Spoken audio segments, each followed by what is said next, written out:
pagi. Sehat semuanya ya? Ya. Silakan seperti biasanya ketua kelas silakan maju memimpin dan menyanyikan lagu Indonesia Raya dan Pancasila.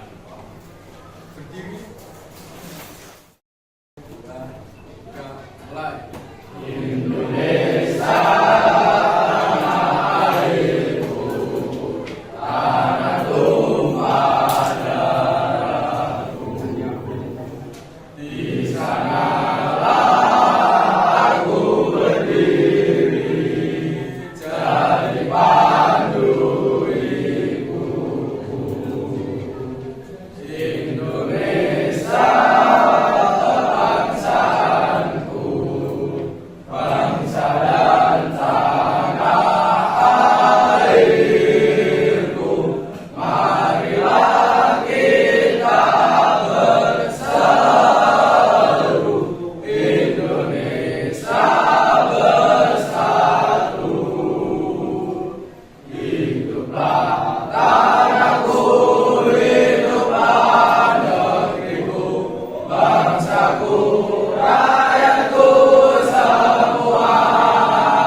Assalamualaikum warahmatullahi wabarakatuh.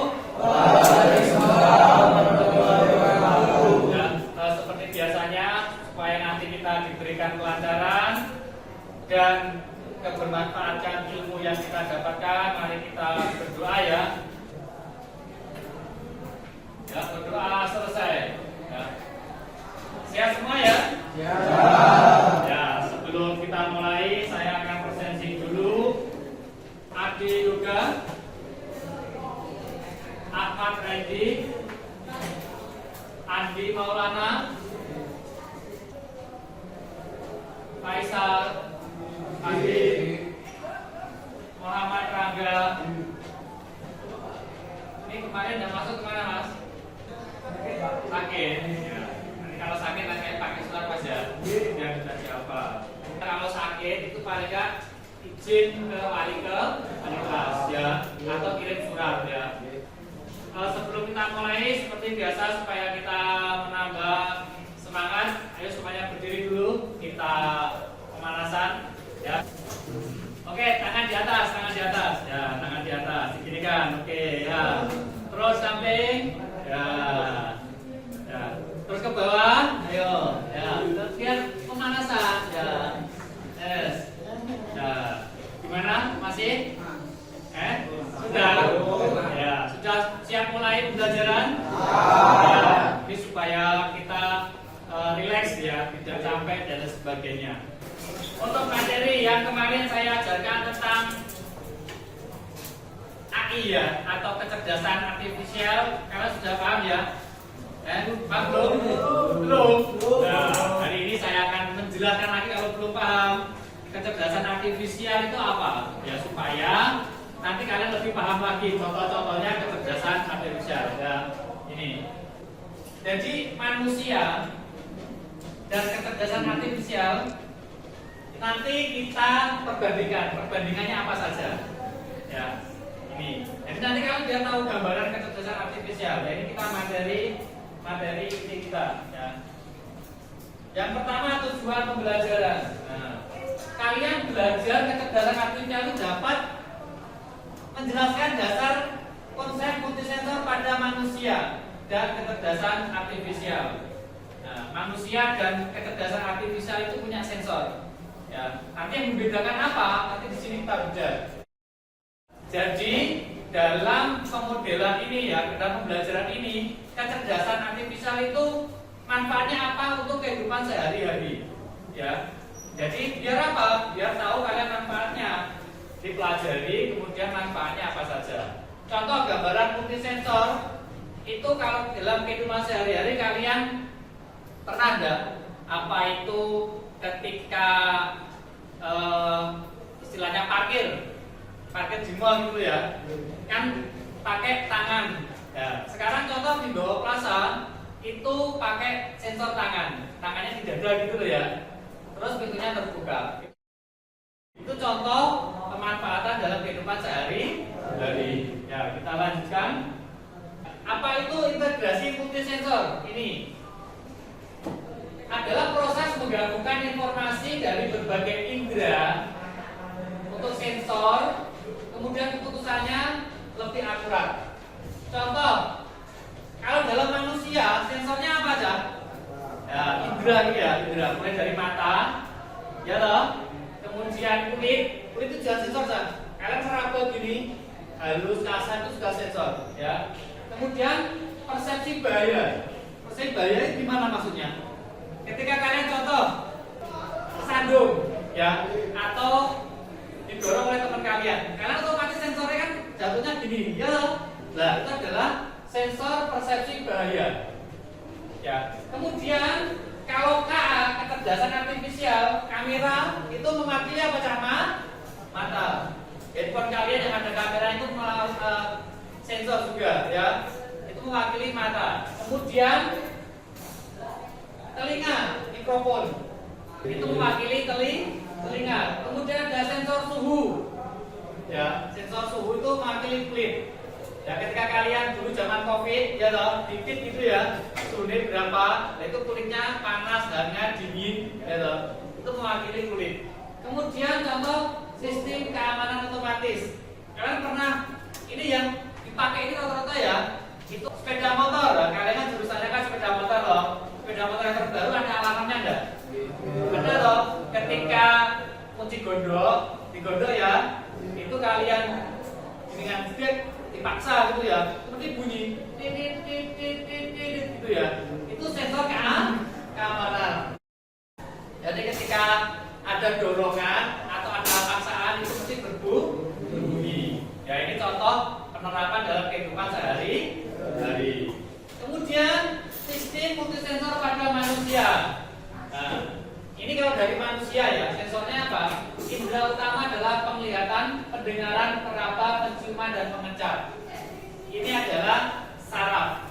Ya, saraf dikirim ke otak. Jadi sensor itu saraf suara. Itu adalah contoh dari sensor pada manusia. Ini otak sebagai pemrosesan. Contoh, handphone kalian itu ada otaknya kan? Namanya prosesor. Ya, kalau kalian lihat prosesornya apa gitu ya.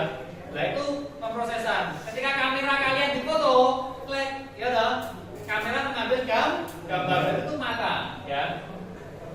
Kemudian dipengaruhi oleh emosi dan pengalaman. Ya, ini manusia itu bisa mengolah emosi. Ya. Contoh, pengalaman kalian itu bisa naik sepeda motor karena kan terbiasa ya. Ya toh, otomatis disadar, ya toh, otomatis berbelok. belok, ya otomatis berhenti. Yaitu karena pengalaman.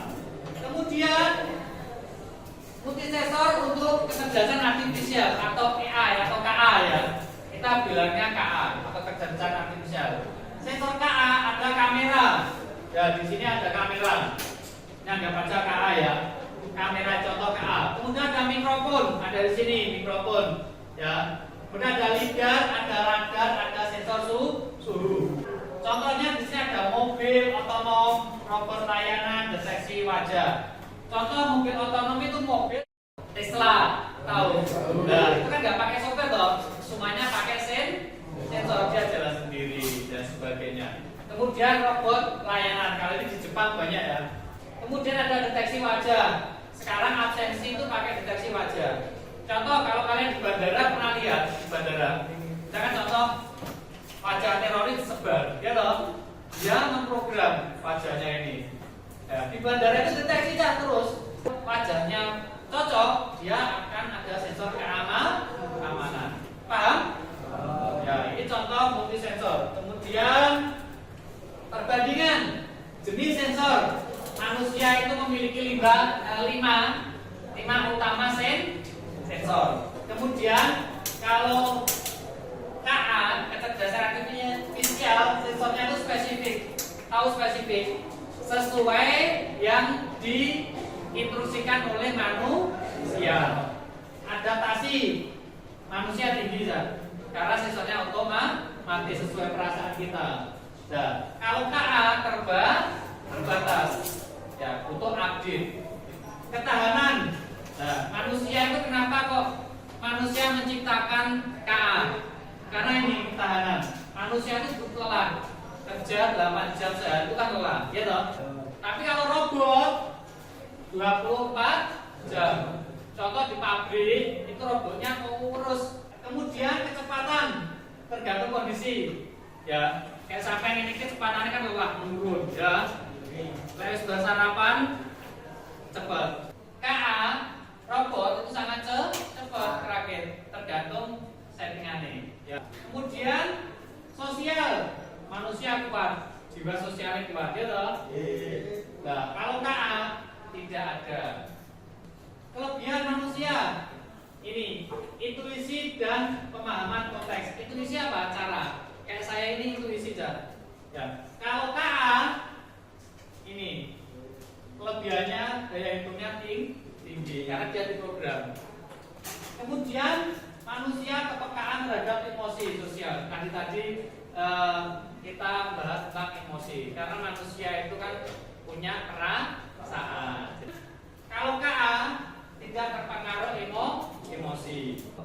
Kemudian manusia fleksibel tergantung lingkungan. Ya. Kalau KA mampu mengolah data besar dengan cepat. Ini datanya memakai aja dikumpulnya. Kalau manusia kan terbatas, ya. Pandang kantor. Ayo berdiri lagi, pandang kantor. Ayo, Mas berdiri lagi. Ya, ayo berdiri lagi. Ya, berdiri lagi. Ayo berdiri. Ayo berdiri pandang kantor. Pandang ke weather cafe. Ya. Kita panasan dulu tengah-tengah. Ini apa ini? Ya.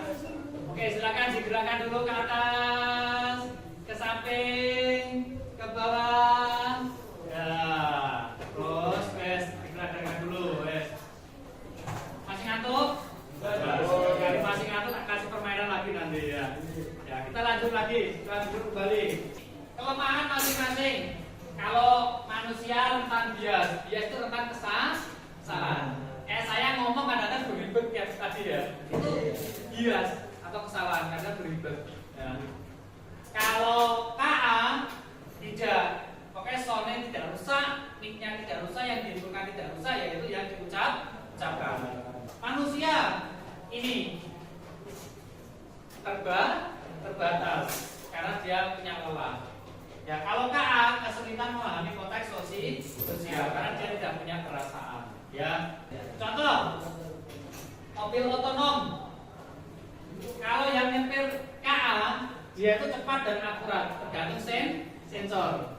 Manusia unggul dalam memahami gestur sosial. Nah, itu. Kemudian refleksi. Apakah KA bisa meniru rasa manusia? Tidak, karena dia tidak punya perasaan sesuai dengan yang diberikan oleh manusia. Oke, apakah kita siap hidup berdampingan dengan K? Ya. Kalian bilang tidak siap, tapi kita harus siap. Teknologi ini kayak gini kita. Makanya ada pelajaran KKA, kode dan kecerdasan artifisial. Kalau kita tidak siap, kita ketinggalan, Jan. Kalau kalian tidak siap, harus siap. Makanya jangan malas dalam belajar. Ya, sekarang silakan dibentuk kelompok ya. Kelompoknya paling enggak 5 sampai 6 anak. Ayo, ada waktu 5 menit, silakan dibentuk kelompok. Nanti perwakilan di-scan ini ya. Di sini ada NKWD, silakan kerjakan. Di situ ada membuat belajar presentasi, kemudian nanti kalian membuat presentasi ya. Menggunakan Canva. Silakan menggunakan Canva. Pakai handphone, Mas, pakai handphone. Oh, presentasi, ya seperti saya buat presentasi ini loh. Judulnya ini, multi sensor. Ya. Ya. Cari materinya sesuai bahasa kalian. Ya. Ya, silakan dibuka Canva-nya. Ya. Salah satu kelompok paling enggak membuat satu presentasi. Ya. Presentasinya sudah selesai buat. Ya. Nanti masing-masing kelompok akan maju menjelaskan hasil dari tugas LKPD yang saya berikan kepada kalian. Ya. Nanti kalian menjelaskan belajar presentasi di depan. Satu kelompok menjelaskan manfaat dari multisensor ya untuk teknologi masa depan. Oke, silakan kelompok 4 silakan maju. Ya. Jangan lupa linknya dikirimkan ke WA saya ya. Nanti biar presentasi menggunakan laptop saya. Nanti linknya sudah dikumpulkan ya. Kita buka dulu. Tapi mitra cerdas yang memahami kebutuhan, memberikan solusi dan belajar seiring waktu. Gantian yang robot edukasi, silakan yang robot edukasi. Robot edukasi sistem pembelajaran berbasis asisten pintar yang mampu menyerap pengetahuan dan kesimpulannya ini. Integrasi multisensor adalah aspek krusial bagi manusia maupun kecerdasan artifisial dalam memahami dan berinteraksi dengan dunia. Kenapa krusial? Karena sangat penting. Kemudian antara manusia dan kecerdasan artifisial. Mungkin ada pertanyaan di sini? Ya, silakan Mas Farel. Gimana Farel? Pada sepeda motor. Ya, tadi kan saya akan menjelaskan banyak contoh tentang mobil. Ya, kalau pada sepeda motor, karena jurusan kalian sepeda motor, itu contoh multisensornya adalah ada multisensor keamanan. Ya, ketika motor kalian dipaksa untuk kuncinya itu atau gemboknya dipaksa dibuka, itu ada sensor keamanan atau nanti akan berbunyi alarm. Itu Mas ya contohnya. Ya, ada lagi pertanyaan? Ya. Ya. Oke, kalau tidak ada untuk tugasnya dari LKPD tadi silakan bukunya dikumpulkan semua. Ya dapat dikumpulkan sekarang ke depan. Ya silakan.